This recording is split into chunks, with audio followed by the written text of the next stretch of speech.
ಈ ಒಂದು ವಿಡಿಯೋದಲ್ಲಿ ನಾವು ಪ್ರೆಗ್ನೆನ್ಸಿ ಜರ್ನಿಯಲ್ಲಿ ಯಾವ ತಿಂಗಳಲ್ಲಿ ಯಾವ ಸ್ಕ್ಯಾನ್ ನ ಮಾಡಿಸ್ಬೇಕು ಮತ್ತು ಈ ಸ್ಕ್ಯಾನ್ ನಿಂದ ಯಾವ ಯಾವ ಮಾಹಿತಿಗಳು ನಮಗೆ ಸಿಗುತ್ತೆ, ಯಾವುದು ಅಬ್ನಾರ್ಮಲ್ ಯಾವುದು ನಾರ್ಮಲ್, ಈಗ ಅಬ್ನಾರ್ಮಲ್ ಇದ್ದಾಗ ಫರ್ದರ್ ಟ್ರೀಟ್ಮೆಂಟ್ ಏನು ಬೇಕಾಗಬಹುದು ಅನ್ನೋದನ್ನ ನೋಡೋಣ. ಓಕೆನಾ? ಮೊದಲನೇದಾಗಿ ಬರ್ತಕ್ಕಂಥದ್ದು ವಯಬಿಲಿಟಿ ಸ್ಕ್ಯಾನ್ ಅಥವಾ ಡೇಟಿಂಗ್ ಸ್ಕ್ಯಾನ್. ಇದನ್ನ ನಾವು ನಿಮ್ಮ ಪೀರಿಯಡ್ಸ್ ಮಿಸ್ ಆದಂತಹ 2 ವಾರ 3 ವಾರ ಈ 6 ರಿಂದ 9 ವಾರ ಏನಿರುತ್ತಲ್ಲ ಅವಾಗ ಇದನ್ನ ಮಾಡ್ತೀವಿ. ಓಕೆ, ಈ ಸ್ಕ್ಯಾನಿನಲ್ಲಿ ಮಗು ಎಲ್ಲಿ ಫಾರ್ಮ್ ಆಗಿದೆ, ಇಂಟ್ರಾಯೂಟ್ರೈನ್ ಗರ್ಭಕೋಶದಲ್ಲಿ ಏನಾದ್ರೂ ಬೆಳೀತಾ ಇದೆಯಾ ಅಥವಾ ಎಕ್ಟೋಪಿಕ್ ಅಂದ್ರೆ ಓವರೀಸ್ ಅಲ್ಲಿ ಆಗಿರಬಹುದು, ಟ್ಯೂಬಲ್ ಆಗಿರಬಹುದು, ಅಥವಾ ಸರ್ವಿಕ್ಸ್ ಅಥವಾ ಅಬ್ಡಮನ್ ಬೇರೆ ಎಲ್ಲಾದ್ರೂ ಬೆಳೀತಿದ್ಯಾ ಅನ್ನೋದನ್ನ ನಾವು ನೋಡ್ತೀವಿ. ಓಕೆ, ಈಗ ಅದು ಇಂಟ್ರಾಯೂಟ್ರೈನ್ ಆಗಿ ಬೆಳೀತಾ ಇದ್ರೆ, ಗರ್ಭಕೋಶದ ಒಳಗಡೆ ನಾರ್ಮಲ್ ಆಗಿ ಬೆಳೀತಾ ಇದ್ರೆ ಇದು ಸಿಂಗಲ್ಟನ್ ಅಥವಾ ಒಂದು ಮಗು ಇದೆಯಾ ಅಥವಾ ಟ್ವಿನ್ಸ್ ಅವಳಿ ಮಕ್ಳು ಏನಾದ್ರು ಬೆಳೀತಾ ಇದ್ದಾರಾ ಅಥವಾ ಟ್ರಿಪ್ಲೆಟ್ಸ್ ಏನಾದ್ರು ಇದೆಯಾ ಅನ್ನೋದನ್ನು ಸಹ ನೋಡ್ಬೋದಾಗಿರುತ್ತೆ. ಇದು ಅಲ್ಲದೆ ಈಗ ಮಗು ಫಾರ್ಮ್ ಆಗ್ತಿದೆ ಅಂತಂದ್ರೆ ಅದರ ಎದೆ ಬಡಿತ ಸ್ಟಾರ್ಟ್ ಆಗಿದ್ಯಾ, ಎದೆ ಬಡಿತ ಬಂದಿದ್ಯಾ ಇಲ್ವಾ ಅನ್ನೋದನ್ನು ಸಹ ನೋಡ್ತೇವೆ. ಓಕೆ, ಇದನ್ನ ನಾವು ಡೇಟಿಂಗ್ ಸ್ಕ್ಯಾನ್ ಅಂತ ಅಂತೀವಿ. ಯಾಕೆ ಅಂತಂದ್ರೆ ಕೆಲವೊಬ್ಬರಿಗೆ ಪೀರಿಯಡ್ಸ್ ಇರ್ರೆಗ್ಯುಲರ್ ಇರುತ್ತೆ ಅಥವಾ ಅವ್ರದ್ದು ಲಾಸ್ಟ್ ಪೀರಿಯಡ್ಸ್ ಆಗಿದ್ದು ಅವ್ರಿಗೆ ಗೊತ್ತಿರಲ್ಲ ಅಥವಾ ಅದರಲ್ಲಿ ಕನ್ಫ್ಯೂಷನ್ ಇರುತ್ತೆ. ಸೊ ಈ ಟೈಮಲ್ಲಿ ಮಗುವಿಗೆ ಎಕ್ಸಾಕ್ಟ್ ಆಗಿ ಎಷ್ಟು ಜೆಸ್ಟೇಷನಲ್ ಏಜ್ ಆಗಿದೆ, ಮಗುವಿಗೆ ಎಷ್ಟು ವಾರ ಆಗಿದೆ ಅನ್ನೋದನ್ನ ನಾವು ಕಂಡುಹಿಡ್ಕೊಳ್ಳೋದಿಕ್ಕೆ ಇದು ಉಪಯೋಗಕಾರಿ ಆಗಿರುತ್ತೆ. ಇದು ಅಲ್ಲದೇನೆ ಈಗ ನೋಡಿ, ಎಷ್ಟೊಂದು ಜನ ಮಹಿಳೆಯರು ಅವರ ಟಿಲ್ ಪ್ರೆಗ್ನೆನ್ಸಿ ಯಾವುದೇ ರೀತಿಯಂತ ಸ್ಕ್ಯಾನಿಂಗ್ ನ ಮಾಡಿಸ್ಕೊಂಡಿರಲ್ಲ. ಈಗ ಅದು ಫಸ್ಟ್ ಸ್ಕ್ಯಾನಿಂಗ್ ಆಗಿರೋದ್ರಿಂದ ಗರ್ಭಕೋಶದ ಸ್ಟ್ರಕ್ಚರ್ ಹೇಗಿದೆ, ಏನಾದ್ರೂ ಮಧ್ಯದಲ್ಲಿ ಗೋಡೆ ಇದೆಯಾ ಅಥವಾ ಗಂಟೇನಾದ್ರೂ ಇದೆಯಾ ಅನ್ನೋ ಮಾಹಿತಿನೂ ಸಹ ನಾವು ಇದರಿಂದ ಪಡ್ಕೋಬಹುದಾಗಿರುತ್ತೆ. ಅಂಡ್ ಓವರೀಸ್ ಅಲ್ಲಿ ಏನಾದ್ರೂ ಸಮಸ್ಯೆಗಳಿದೆಯಾ, ನಾರ್ಮಲ್ ಇದೆಯಾ ಏನು ಅನ್ನೋದನ್ನು ಸಹ ನಾವು ಇದರಿಂದ ತಿಳ್ಕೊಬಹುದಾಗಿರುತ್ತೆ. ನೆಕ್ಸ್ಟ್ ಮಾಡ್ತಕ್ಕಂಥದ್ದು 3ನೇ ತಿಂಗಳಲ್ಲಿ ಮಾಡ್ತಕ್ಕಂತಹ NT ಸ್ಕ್ಯಾನ್. NT ಅಂತಂದ್ರೆ ನ್ಯೂಕಲ್ ಟ್ರಾನ್ಸ್ಯುಲೆನ್ಸಿ. ಇದನ್ನ 3ನೇ ತಿಂಗಳಲ್ಲಿ ಅಂದ್ರೆ 11 ವಾರದಿಂದ 14ನೇ ವಾರ ತುಂಬೋದ್ರ ಒಳಗಡೆ ಅಂದ್ರೆ 13 ವೀಕ್ಸ್ ಪ್ಲಸ್ 6 ಡೇಸ್ ಒಳಗಡೆ ಮಾಡ್ತಕ್ಕಂಥ ಸ್ಕ್ಯಾನ್.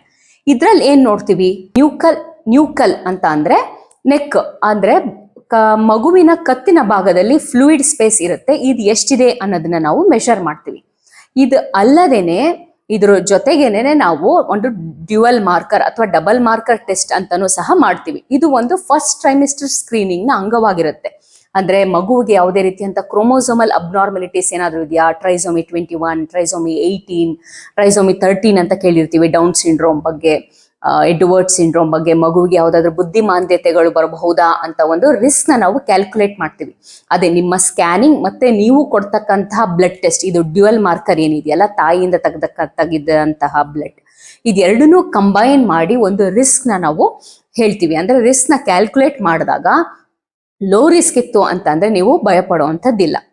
ಅದೇ ಏನಾದ್ರೂ ಇಂಟರ್ಮೀಡಿಯೇಟ್ ರಿಸ್ಕ್ ಅಥವಾ ಹೈ ರಿಸ್ಕ್ ಇತ್ತು ಅಂತಂದ್ರೆ ಫರ್ದರ್ ಟೆಸ್ಟಿಂಗ್ ಅಂದ್ರೆ NIPT ಮಾಡಿಸ್ಬೇಕಾಗಿ ಬರಬಹುದು ಅಥವಾ ಇನ್ನೂ ಅವಶ್ಯಕತೆ ಬಿದ್ದರೆ ಆಮ್ನಿಯೋಸೆಂಟಿಸಿಸ್ ಅಂದ್ರೆ ಮಗುವಿನ ಸುತ್ತ ಇರ್ತಕ್ಕಂಥ ನೀರನ್ನ ತೆಗೆದು ಪರೀಕ್ಷೆ ಮಾಡುವಂಥದ್ದು ಅಥವಾ ಕೋರಿಯಾನಿಕ್ ವಿಲ್ಲಸ್ ಸ್ಯಾಂಪ್ಲಿಂಗ್ ಸಹ ಮಾಡಬೇಕಾಗಿ ಬರಬಹುದು.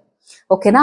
ಈ NT ಸ್ಕ್ಯಾನ್ ಅಲ್ಲೇನೆ ಮಗುವಿನ ನೇಸಲ್ ಬೋನ್, ಮಗುವಿಗೆ ಮೂಗಿನ ಎಲುಬು ಬಂದಿದ್ಯೋ ಇಲ್ವೋ, ಬೆನ್ನು ಮೂಳೆ ಹೇಗಿದೆ, ನ್ಯೂರಲ್ ಟ್ಯೂಬ್ ಡಿಫೆಕ್ಟ್ಸ್ ಏನಾದ್ರೂ ಇದೆಯಾ, ಅಂದ್ರೆ ಸ್ಪೈನ್ ಏನಾದ್ರೂ ಕರೆಕ್ಟ್ ಆಗಿ ಫಾರ್ಮ್ ಆಗದೇನೆ ಓಪನ್ ಏನಾದ್ರೂ ಆಗಿದ್ಯಾ ಅನ್ನೋದನ್ನು ಸಹ ನೋಡ್ಬೋದು.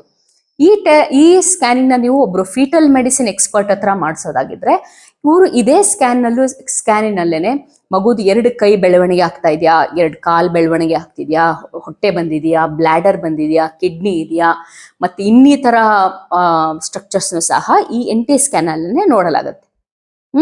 ಓಕೆನಾ? ಅಂಡ್ ಅದೇ ನಾನು ಇದನ್ನ ಹೇಳ್ದಂಗೆ ನೀವು 11 ವಾರದಿಂದ 13 ವೀಕ್ಸ್ ಪ್ಲಸ್ 6 ಡೇಸ್ ಇದ್ರ ಒಳಗಡೆ ಮಾತ್ರ ಮಾಡೋದಕ್ಕೆ ಸಾಧ್ಯ.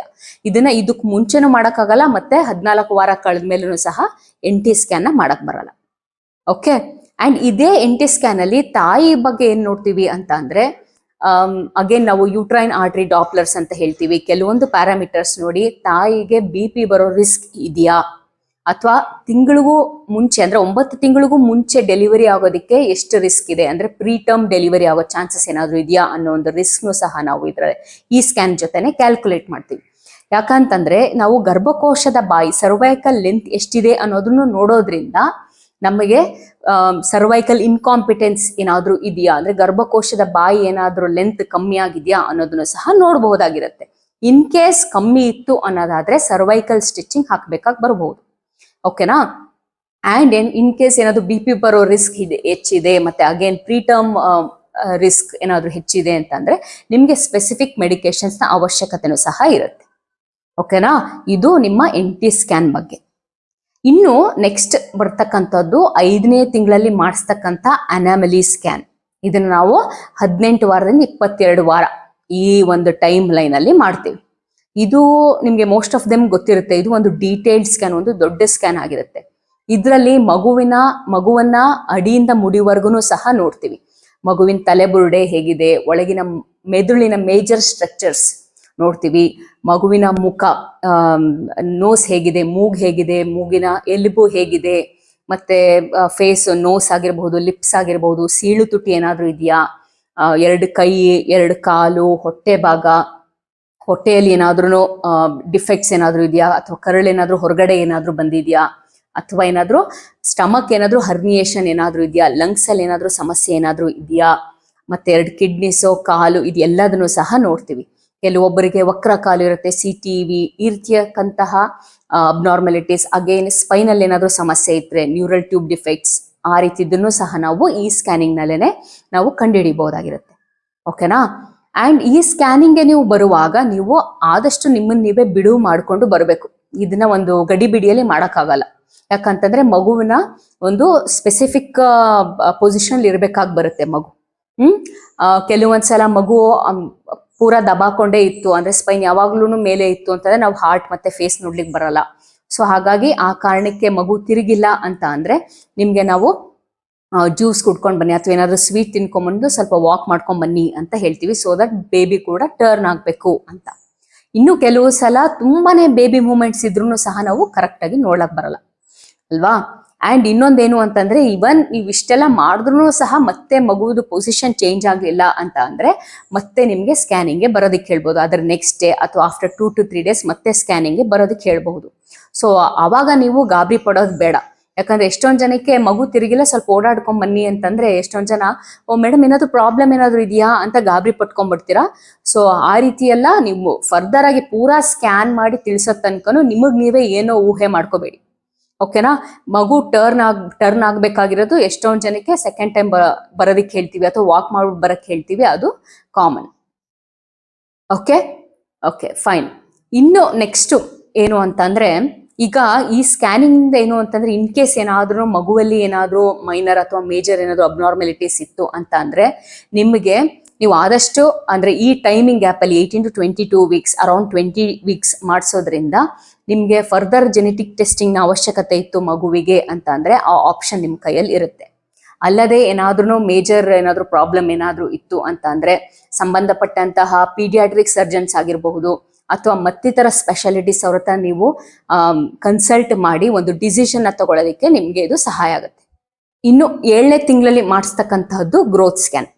ಓಕೆ. ಇದರಲ್ಲಿ ಮಗುವಿನ ತೂಕ ಹೇಗಿದೆ, ಮಗುವಿನ ತೂಕದ್ದು ಪ್ಯಾಟರ್ನ್ ಹೇಗಿದೆ, ಚೆನ್ನಾಗಿ ಇಂಪ್ರೂವ್ ಆಗ್ತಿದ್ಯಾ, ಮಗುವಿನ ಸುತ್ತ ನೀರ್ ಹೇಗಿದೆ, ಆಲಿಗೋಹೈಡ್ರೋಮಿಯಸ್ ಏನಾದ್ರು ಕಮ್ಮಿ ಆಗಿದೆಯಾ, ಪಾಲಿಹೈಡ್ರೋಮಿಯಸ್ ಅಥವಾ ಏನಾದ್ರು ಜಾಸ್ತಿ ಇದೆಯಾ, ಕಮ್ಮಿ ಆಗಿದ್ರೆ ಯಾಕೆ ಕಮ್ಮಿ ಆಗಿದೆ ಅಂತ ನೋಡಿ ಅದಕ್ಕೆ ತಕ್ಕಂತಹ ಟ್ರೀಟ್ಮೆಂಟ್ ಮತ್ತೆ ಸ್ಪೆಸಿಫಿಕ್ ಮೆಡಿಕೇಶನ್ಸ್ ಅವಶ್ಯಕತೆ ಇರುತ್ತೆ. ಇದರ ಜೊತೆಗೆ ಡಾಪ್ಲರ್ಸ್ ಅಂದ್ರೆ ಮಗುವಿಗೆ ರಕ್ತ ಸಂಚಾರ ಹೇಗಾಗ್ತಿದೆ, ತಾಯಿ ಗರ್ಭದಿಂದ ಮಗುವಿಗೆ ಹೇಗೆ ಬ್ಲಡ್ ಸಪ್ಲೈ ಆಗ್ತಿದೆ ಅನ್ನೋದನ್ನು ಸಹ ನಾವು ನೋಡ್ತೀವಿ. ಓಕೆ. ಅಂಡ್ ಪ್ಲೆಸೆಂಟಾ ಎಲ್ಲಿದೆ, ಪ್ಲೆಸೆಂಟಾ ಜಾಗ ಮೇಲಿದೆಯಾ ಅಥವಾ ಕೆಳಗಡೆ ಏನಾದ್ರು ಇದೆಯಾ, ಲೋ ಲೈನ್ ಪ್ಲೆಸೆಂಟಾ ಏನಾದ್ರು ಇದೆಯಾ ಅನ್ನೋದನ್ನು ಸಹ ನಾವು ಈ ಸ್ಕ್ಯಾನ್ ನಲ್ಲಿ ನೋಡ್ತೀವಿ. ಓಕೆ. ಇನ್ನು 9 ತಿಂಗಳಲ್ಲಿ ಇನ್ನೇನು ಡೆಲಿವರಿ ನಿಮ್ಗೆ ಹತ್ರ ಬರ್ತಿದೆ ಅನ್ನುವಾಗ ಒಂದು ಗ್ರೋತ್ ಸ್ಕ್ಯಾನ್ ವಿತ್ ಡಾಪ್ಲರ್ ಮಾಡ್ಬೇಕಾಗಿ ಬರುತ್ತೆ. ಓಕೆನಾ. ಈ ಸ್ಕ್ಯಾನಿಂಗ್ ನಲ್ಲಿ, ಗ್ರೋತ್ ಸ್ಕ್ಯಾನ್ಸ್ ಅಲ್ಲಿ ಯಾವುದೇ ರೀತಿಯಂತ ವ್ಯತ್ಯಾಸಗಳು ಕಂಡು ಬಂದ್ರೆ, ಅಂದ್ರೆ ಮಗುವಿನ ಸುತ್ತ ನೀರ್ ಕಮ್ಮಿ ಆಗಿದ್ರೆ, ಆಲಿಗೋಹೈಡ್ರೋಮಿಯಸ್ ಇದ್ರೆ, ಮಗುವಿನ ಬೆಳವಣಿಗೆ ಕುಂಠಿತಗೊಂಡಿದ್ರೆ, ಫೀಟಲ್ ಗ್ರೋತ್ ರೆಸ್ಟ್ರಿಕ್ಷನ್, ಅಥವಾ ಮಗುವಿಗೆ ಆಗ್ತಕ್ಕಂಥ ರಕ್ತ ಸಂಚಾರ ಬ್ಲಡ್ ಸರ್ಕ್ಯುಲೇಷನ್ ಏನಿದೆ, ಈ ಡಾಪ್ಲರ್ ಏನಾದ್ರೂ ಚೇಂಜಸ್ ಇತ್ತು ಅಂತ ಅಂದ್ರೆ ಆ ಟೈಮ್ ನಲ್ಲಿ ನಿಮ್ಗೆ ಇನ್ನೂ ಸಹ ನಾವು ತೀವ್ರ ನಿಗಾ ವಹಿಸಬೇಕಾಗಿ ಬರುತ್ತೆ. ಅಂದ್ರೆ ಕ್ಲೋಸ್ ಮಾನಿಟರಿಂಗ್ ನ ಅವಶ್ಯಕತೆ ಬೀಳುತ್ತೆ. ಇಂಥವರಿಗೆ ನಾವು 2 ವಾರಕ್ಕೆ ಒಂದು ಸಲ ಅಥವಾ ವಾರದಲ್ಲೇನೆ 2 ಸಲನೂ ಸಹ ಸ್ಕ್ಯಾನಿಂಗ್ ನ ಅವಶ್ಯಕತೆ ಬೀಳುತ್ತೆ. ಅಂದ್ರೆ ಮಗುವಿನ ಸುತ್ತ ನೀರ್ ಏನು ಇಂಪ್ರೂವ್ ಆಗ್ತಿದ್ಯಾ ಅಥವಾ ಡಾಪ್ಲರ್ ಏನಾದ್ರು ಚೇಂಜಸ್ ಬರ್ತಿದ್ಯಾ ಅಂತ ಕ್ಲೋಸ್ ಆಗಿ ಮಾನಿಟರ್ ಮಾಡೋದಕ್ಕೆ. ಓಕೆನಾ. ಅಂಡ್ ಈ ಗ್ರೋತ್ ಸ್ಕ್ಯಾನ್ ನ ಮಾಡ್ಕೊಳ್ಳೋದ್ರಿಂದ ನಾವು ಡೆಲಿವರಿನೂ ಸಹ ಮಗುವಿನ ಸೇಫ್ ಡೆಲಿವರಿಗೂ ಸಹ ನಾವು ಪ್ಲಾನ್ ಮಾಡ್ಕೋಬಹುದಾಗಿರುತ್ತೆ. ಓಕೆನಾ. ಸೊ ಈ ಪ್ರತಿಯೊಂದು ಸ್ಕ್ಯಾನ್ ಬಗ್ಗೆನೂ ನಿಮಗೆ ಗೊತ್ತಿರಬೇಕು. ಅಂದ್ರೆ ಈ ಸ್ಕ್ಯಾನಿಂಗ್ ನಲ್ಲಿ ಏನ್ ನೋಡಿದ್ರು, ನಮ್ಮ ಮಗು ಚೆನ್ನಾಗಿದೆಯಾ, ಏನಾದ್ರೂ ಸಮಸ್ಯೆ ಏನಾದ್ರೂ ಇದೆಯಾ, ಕ್ಲೋಸ್ ಮಾನಿಟರಿಂಗ್ ಏನಾದ್ರೂ ಬೇಕಾಗುತ್ತಾ ಅನ್ನೋದನ್ನ ನಾವು ತಿಳ್ಕೊಬೇಕಾಗಿ ಬರುತ್ತೆ. ಓಕೆನಾ. ಸೊ ಈ ಎಲ್ಲ ಮಾಹಿತಿ ನಿಮ್ಗೆ ಉಪಯೋಗ ಆಯ್ತು ಅಂತ ತಿಳ್ಕೊತೀನಿ. ಮುಂದಿನ ವಿಡಿಯೋದಲ್ಲಿ ಮತ್ತಷ್ಟು ಮಾಹಿತಿಗಳೊಂದಿಗೆ ಸಿಗೋಣ. Thank you.